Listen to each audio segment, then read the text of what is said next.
Salut tout le monde, c'est encore du clair avec vous pour la suite, n'est-ce pas, de notre cours sur Archicad. Aujourd'hui, particulièrement, nous allons travailler sur la fabrication des objets dans Archicad. Il peut arriver que nous sommes en train de faire notre rendu 3D et puis on se rend compte que dans notre bibliothèque Archicad, il n'y a pas certains objets dont nous aurons besoin pour la décoration peut-être de nos façades ou de nos vérandas et tout. À l'instar des éléments comme sur cette image, des éléments comme ça, nous n'allons pas les retrouver dans notre bibliothèque, ou du moins même quand on fouille sur internet pour pouvoir télécharger, on ne retrouve pas certains éléments. On peut voir en passant quelque part une décoration sur un mur qui nous intéresse et que peut-être on voudrait faire ressortir dans notre dessin pour la décoration et on voudrait peut-être les fabriquer. C'est donc la raison pour laquelle nous voulons donc se pencher sur cet aspect-là dans Archicad aujourd'hui, la fabrication des objets, comme par exemple des barrières comme ça, des ouvertures, des portails designés comme ça. Là, il n'y a pas ça dans nos bibliothèques. On a peut-être besoin de les dessiner selon, n'est-ce pas, notre convenance.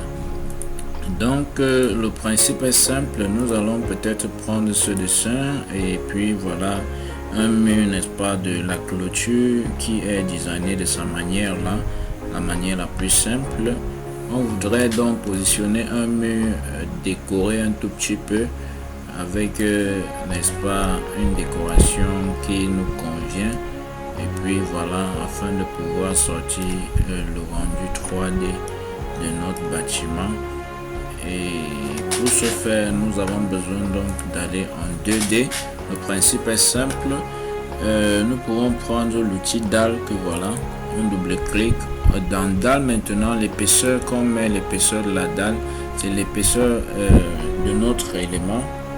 Si on veut un mur d'épaisseur 15 cm pour la décoration, par exemple des clôtures comme on voyait tout à l'heure là, c'est donc les 15 cm qu'on doit mettre ici au niveau de l'épaisseur de la dalle. Donc on met tout simplement l'épaisseur. On peut même aussi changer les textures pour pouvoir faire varier les textures pour pouvoir designer comme on voudra, par exemple dans Atlantis ou le rendu final. Donc on change les textures, on essaie de différencier les couleurs de textures et tout et puis on valide. OK, on prend la commande dalle que voici, on essaie de taper à des dimensions bien déterminées. Je prends peut-être une hauteur de 3 mètres avec une longueur peut-être de 5 mètres. Là je tape première distance, je tape 5 mètres. Je descends avec ma flèche, deuxième distance, je tape 3 mètres, ça me donne la hauteur. Voilà donc notre dalle positionnée avec une hauteur de 3 mètres que voici et puis une longueur de 5 mètres. Pour, n'est-ce pas, assurer la symétrie de notre élément, on peut prendre l'outil ligne, on délimite donc comme ça, on prend l'outil ligne, on trace là.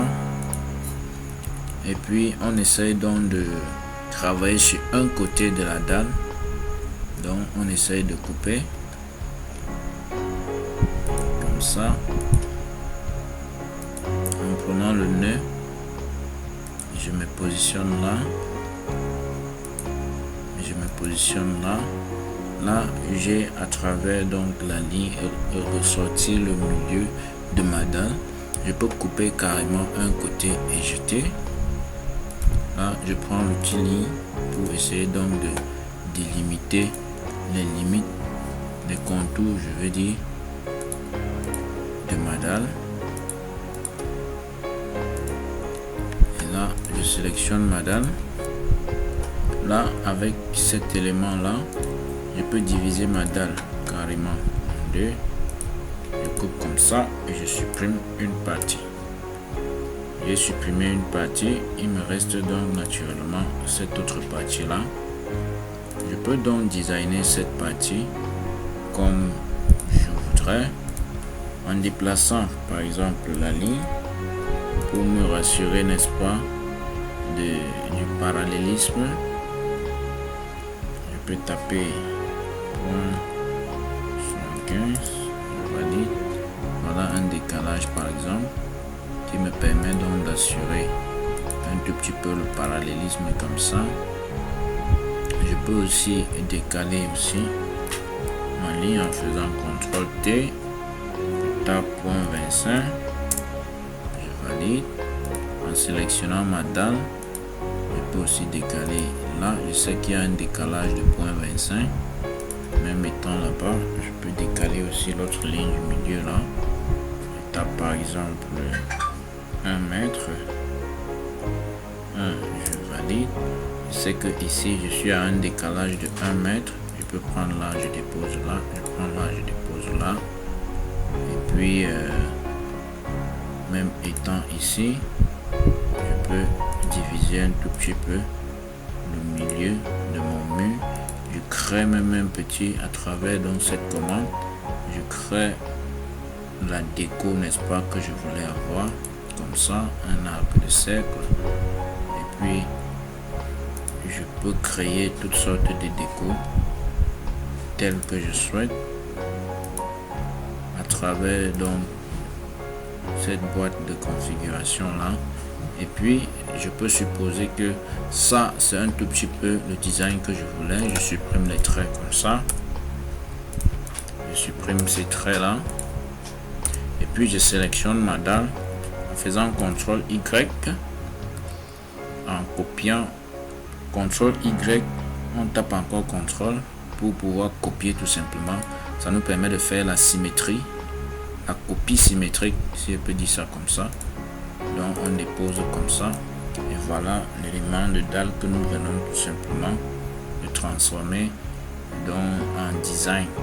Maintenant, pour transformer ceci en objet, puisque là actuellement c'est en 2D, or on voudrait que ça se présente comme un mur, donc verticalement.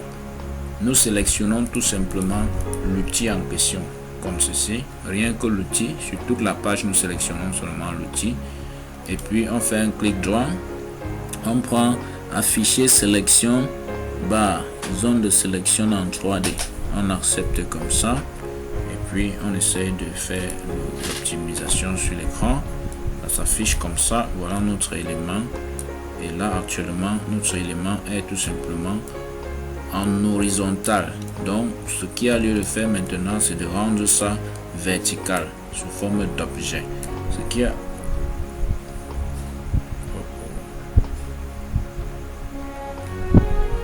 Pour rendre donc ça vertical sous forme d'objet, nous sélectionnons notre élément étant en 3D. Nous venons tout simplement dans réglage. Réglage que voici sur la colonne de droite là. Il y a réglage. Dans réglage, nous prenons projection parallèle. Dans projection parallèle, nous entrons ici dans cet élément là pour prendre donc cette option, cette autre option là, puisque nous voudrions que ce soit vertical. Et puis ici nous essayons donc d'orienter ceci jusqu'à retrouver 90 degrés, n'est-ce pas, au niveau de l'azimut qui s'affiche là. Soit nous tapons 90 degrés, soit nous prenons l'outil ici, on l'oriente jusqu'à on retrouve 90 degrés. 90 degrés étant retrouvé là, nous validons tout simplement sur OK. Et puis l'outil s'affiche sous cette forme. Sans toutefois tourner l'outil, nous partons donc dans bibliothèque. Dans fichier, nous allons trouver bibliothèque et objet. Nous entrons dans bibliothèque et objet. Dans bibliothèque et objet, on part vers le fond. Là, nous retrouvons enregistrer sélection. Comme nous évoluons par la flèche qui est devant, nous prenons l'option objet. Donc enregistrer sélection comme objet. Nous validons donc sur objet, on clique sur OK, on valide, enregistrer, et puis on nous présente tout simplement les textures de l'élément. Nous cliquons sur OK, et puis l'objet, notre élément est déjà transformé en objet. Et là donc nous pouvons retourner en 2D. En 2D, nous partons donc dans objet, dans la colonne de gauche là, objet que voici. En double-cliquant là, automatiquement ce qui s'affiche là, c'est notre élément, et c'est dans la bibliothèque emboîtée. Notre élément porte le nom nouvel objet 2. Ça c'est un nom qui a été attribué de manière automatique par défaut qu'on pouvait changer, n'est-ce pas, en enregistrant. Donc en entrant là, ça apparaît donc ici automatiquement. Et puis c'est cela qui s'affiche ici. Nous pouvons voir ça déjà étant à partir d'ici. Donc voilà à quoi ça ressemble. Et puis nous acceptons tout simplement OK. On vient donc sur notre page 2D. Nous pouvons donc positionner notre élément que voici. Ça se positionne donc sur notre page 2D comme ça. Ce n'est plus comme ça, comme on était en train de dessiner en 2D. Mais actuellement ça se positionne comme ça puisque c'est vertical. Pour le voir donc en 3D, nous pouvons donc tout simplement sélectionner. On peut sélectionner la zone pour voir notre élément en 3D, faisant tout simplement comme ça. Et puis voilà, notre élément est positionné en 3D. Donc en principe, c'est le même principe, la même technique pour ressortir toutes les formes, n'est-ce pas, d'objets que nous voudrions avoir sur notre bâtiment. Que ce soit les voûtes de cette forme-ci là, que ce soit les éléments de décoration comme ça là, c'est pas le même principe que nous pouvons donc aisément les ressortir en entrant donc les données et les dimensions bien précises selon, n'est-ce pas, la structure de notre bâtiment. Même les éléments de décoration des longs murs, c'est toujours par la même méthode que nous pouvons aisément les fabriquer et les positionner dans notre bâtiment. Donc cet élément que nous venons de fabriquer, on peut l'utiliser, n'est-ce pas, pour des clôtures qu'on voudrait designer et tout un tout petit peu. Ce bâtiment que nous avions pris pour référence là, nous allons voir que notre mur que nous venons de fabriquer est là, bel et bien en vertical. Donc nous pouvons le paramétrer, changer, n'est-ce pas, cette texture, la hauteur, même les dimensions, nous pouvons les changer. Donc c'est pas la même technique que nous avons fabriqué ces éléments de décoration, des clôtures, donc que ce soit des murs, que ce soit des clôtures, que ce soit même des poteaux, comme vous pouvez voir là. Nous pouvons passer par la même méthode pour dimensionner plus aisément. C'est tout pour cette petite vidéo. Merci d'avoir visionné notre vidéo qui consistait, n'est-ce pas, en la fabrication des objets dans Archicad.